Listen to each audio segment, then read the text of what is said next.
Conspiracy Show. My name is Richard Sarat.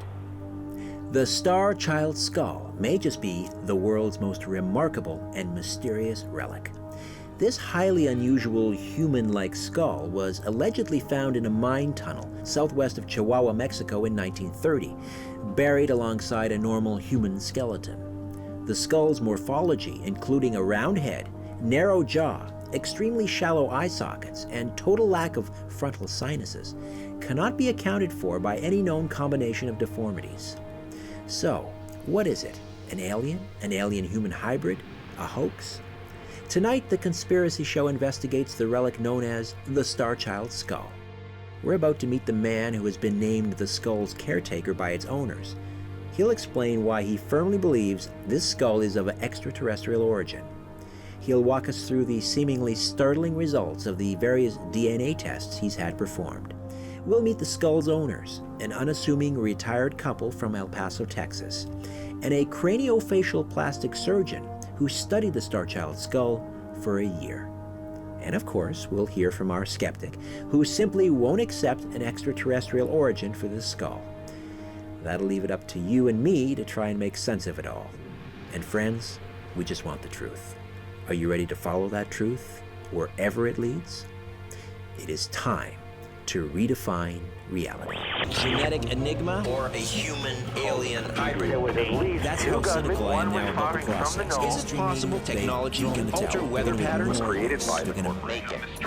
Has been engineered by the Illuminati? There's no doubt. Lloyd Pye is the caretaker of the most remarkable artifact, the Star Child skull. Lloyd, welcome to the Conspiracy Show. Thank you, Richard. I'm very happy to be here.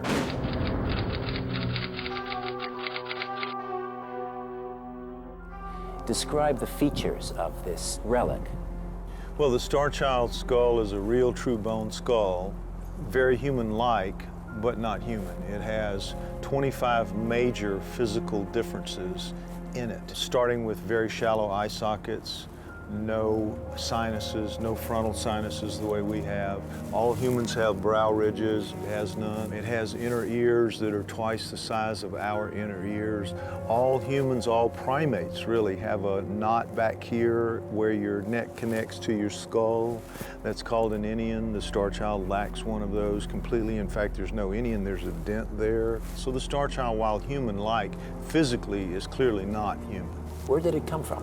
It came from Mexico. It was found in about 1930, and the girl that found it when she was a teenager thought that it was just a deformity, as anybody would think in 1930. She found two skeletons, and she ended up with the two skulls. And she kept the two skulls in a cardboard box for her whole life, and when she was dying in the early 90s, she passed them to somebody else. They passed them to Ray and Melanie Young of El Paso, Texas, and Ray and Melanie got in touch with me, and I told them it would be about probably, because the skull was so unusual, probably be about 6 months before we had an answer, and you know, here we are 12 years later.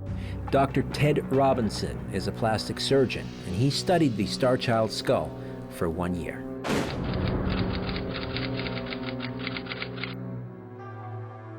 Well, I had met Lloyd Pye at the University of British Columbia. He contacted me and asked whether I would be involved in the research because of my medical background. And I consulted colleagues who were experts in different aspects, ophthalmic surgeons who looked at the orbits, neurologists and neurosurgeons who looked at CT scans of the brain case. You can measure points in the skull and get an average distance. And if you measure those, what we discovered was that the measurements in the so-called Star Child skull were way off the average. It means that there was no reasonable point of reference for this particular skull in terms of all of the skulls that were measured. So to take me on this journey in your efforts to determine what this Star Child skull actually was. Well, I went through, it's been a very difficult grind, 12 years obviously. I thought it was going to go very smoothly once the mainstream scientific community saw how unusual it was. What I found out was they just ran the other way, the vast majority of them. Not all of them. I got help eventually, 1 in 10 maybe, or 1 in 20 might help. the rest of them just didn't want anything to do with it because they knew that it was playing with fire. Anytime anything smacks of, alien, they go the other way.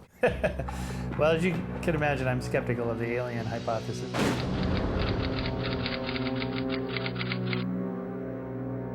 So I don't think it's a hoax. I think it's a congenital deformation called hydrocephalic skull. It's literally water on the brain. The cerebral spinal fluid that coats our spinal cord in our brains, that sloshes around in there, and occasionally it's blocked because of just a defect in the system. There are not, as far as I know, any other star child skulls out there, but are there any other highly unusual skulls out there? Yes. Because the child's brain case, the skull, is pliable, it just expands with it. And so you get these large deformed heads that look kind of peculiar, like the star child skull. I think it's pretty obvious that's what it is. When you first saw the star child skull, did you at least suspect that its morphology was the result of some childhood deformity? I did not believe from the outset that it was any type of childhood deformity that I had ever seen. And then I consulted several world-class craniofacial surgeons, and they said they'd never seen anything like it. And these are people that are operating on kids with craniofacial deformities every day. It was almost unanimous among that group that it wasn't a result of a childhood deformity. What did they think it was? Undetermined. Undetermined. Well, okay, so undetermined means nothing more than undetermined, that I don't know what it is. Mainstream science just didn't care. They just would claim nature can do anything. It doesn't matter. Any combination of effects, nature can produce that. So you might as well just take it home and forget about it because you're never going to make your case with physical differences. So it came down to DNA. It just so happens that that skull has DNA that's well preserved for ancient DNA, and it could be recovered and it could be sequenced. So we began the process of trying to do that. The mother was human because its mitochondrial DNA was recovered, but the father was not because in 6 attempts the nuclear DNA, which is the mother and the father, could not be recovered. So in 2003 we had a result that we thought was pretty solid. Mother human, father not, but the question there was how much different is he? Lloyd Pye, the caretaker of the so-called star child skull, says that the DNA testing that he had conducted showed that the mitochondrial DNA was human, but the nuclear DNA was of unknown origin. Not unknown origin, just unknown results. That's different. If there were an alien-human hybrid, whatever alien life would be, it has to have some kind of self-replicating molecular system, or else you can't perpetrate a species. So any signals, molecular signals, would be there, and they're not. They're not there. And in any case, breeding with an alien is not possible. We can't even breed with chimpanzees, and they're 99% similar to us. What are the chances that an alien is going to evolve on another planet over the course of 3.5 billion years, producing billions of species, and somehow perfectly parallel track the same lineage that gave rise to bipedal primates that's exactly like us, and then have sex with us? This is one of the most absurd hypotheses I've ever come across. There are so many reasons why these people are wrong. I hardly know where to start. So scientists disagree. To me, it looks like a hydrocephalic skull, but maybe it's not. Maybe it's some other kind of deformity of which we do not know what it is. That doesn't make it extraterrestrial. I think the small grays are the most likely combination, or most likely comparison rather. I really don't think that it's too far away from humans. So it could be that we believed for a long time that it was, a hybrid between a human and an alien. I'd say that hypothesis is about as solid as saying fairies did it. Can you prove that fairies did not do it? No. Can I prove that the aliens didn't genetically manipulate the skull that looks just like a hydrocephalic child skull? No, I guess not. Genetically, it's beginning to look like that's not the case, that it's a pure alien. My immediate thing was either this is some weird deformity that I've never seen, or I was looking at something extraterrestrial in nature.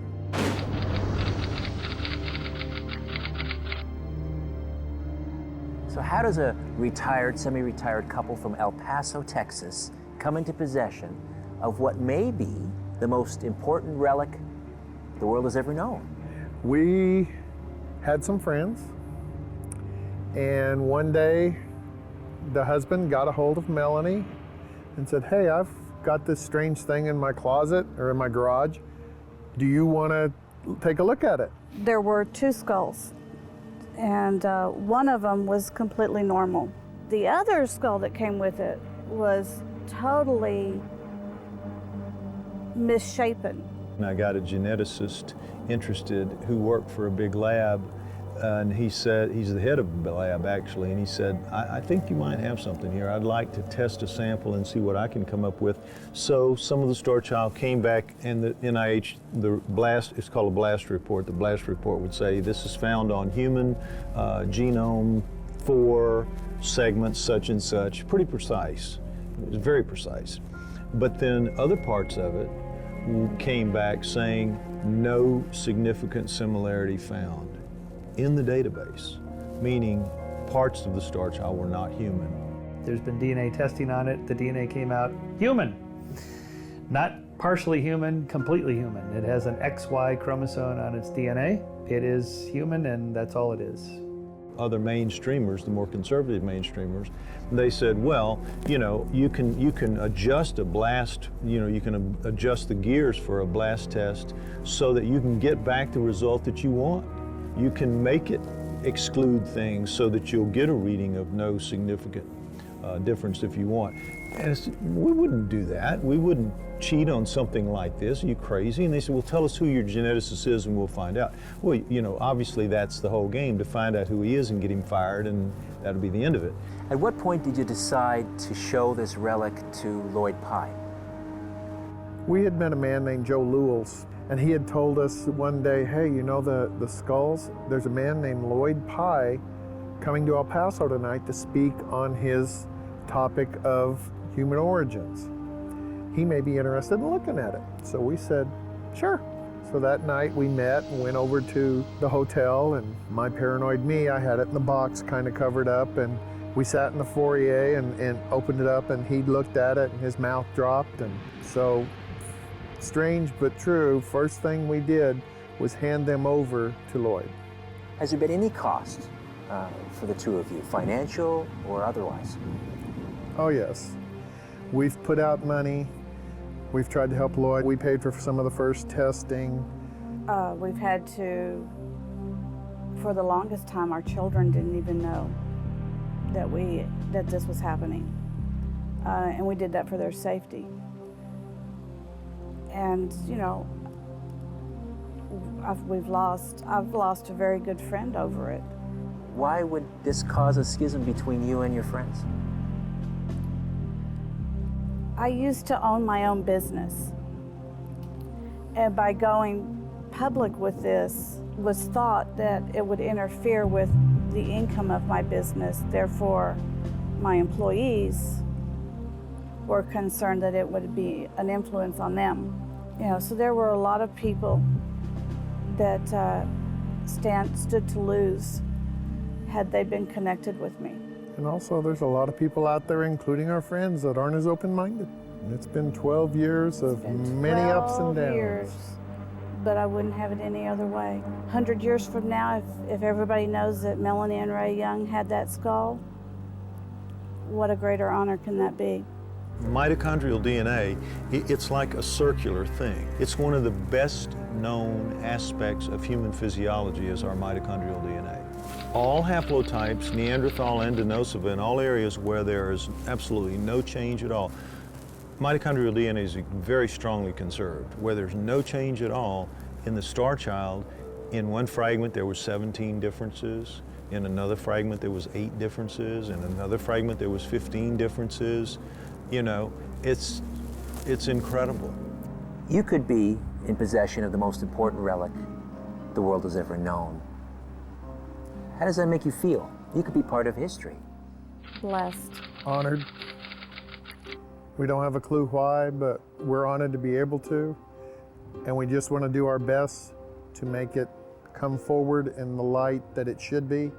If this can be definitively, scientifically proven to be the skull of an alien, what do you do then? I don't know, you tell me.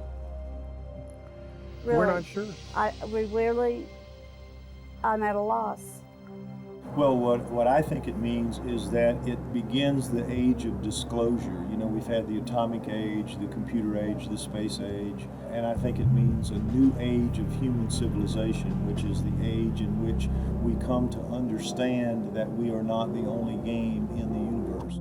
Having looked at it now for 12 years, we have no reasonable explanation that would satisfy me that says that this is a normal human being, and I believe that there's a good chance that it's something other than human. We can look to the future for maybe bringing help from other entities who may be out there who will be very much advanced from what we are, and we need help. I mean, let's face it, we're not doing a good job of being stewards of this planet. We're not treating each other very well. How would you explain the popularity or the fascination with the Star Child skull? Well, it's only because somebody said it was interesting, and then somebody in the media picked up on the story and then plugged it into something that's already there that people are interested in, aliens and UFOs. Otherwise, it's just another human deformity. I mean, it's not that it's not interesting, there's just weird stuff. Why not pick 1,000 other really weird, funky, strange human anomalies and say, maybe those are alien hybrids? Why that particular one? Only because of this image of what aliens are supposed to look like. Once it comes out, trying to explain it away, trying to ridicule it away, you know, the metaphorical kill the messenger, make me look as bad as they can make me look, make our geneticists look as bad as they can make him look. All the standard tricks that they use to discourage people from looking seriously at information that's inconvenient. So we'll go through all of that process, I'm sure. But as far as stopping it, as far as making it be other than what it is, DNA is 2 + 2 = 4. On casual inspection, the Star Child skull appears to have belonged to a child who suffered from a deformity known as hydrocephaly, or possibly a child that was cradle-boarded. The former is a disorder in which fluid builds up inside the cranium and causes it to expand abnormally. The latter was a common Amerindian practice which involved binding an infant's head to a plank to gradually flatten it for aesthetic purposes. However, a team led by Dr. Ted Robinson and consisting of craniofacial surgeons and an oral surgeon, a dentist, 3 radiologists, 2 ophthalmologists, and a pediatrician have ruled out those 2 possibilities. The results of the latest DNA tests performed on the skull are, if correct, nothing short of astounding. According to Lloyd Pye, the mitochondrial DNA, which comes from the mother and her genetic line, clearly demonstrate the Star Child's mother was human, but the nuclear DNA, which comes from both the mother and the father, reveals that a significant portion of the Star Child's genome is not found on Earth. Of course, the skeptics maintain that this is all some sort of mistake, because of course it can't be true. Until the geneticist who performed these tests comes forward and allows the results to be verified, we have to sit and wait for the truth to emerge. If the DNA tests are correct, the Star Child skull could change everything we know about who we are, where we came from. Does this relic prove advanced extraterrestrial civilizations performed genetic modifications on humans? Are we all star children? Are we even prepared to know the truth? Or is there too much at stake to allow this truth to ever come forward? I'd like to know what you think. You can contact us here at The Conspiracy Show through our website, www.theconspiracyshow.com. In the meantime, don't be afraid.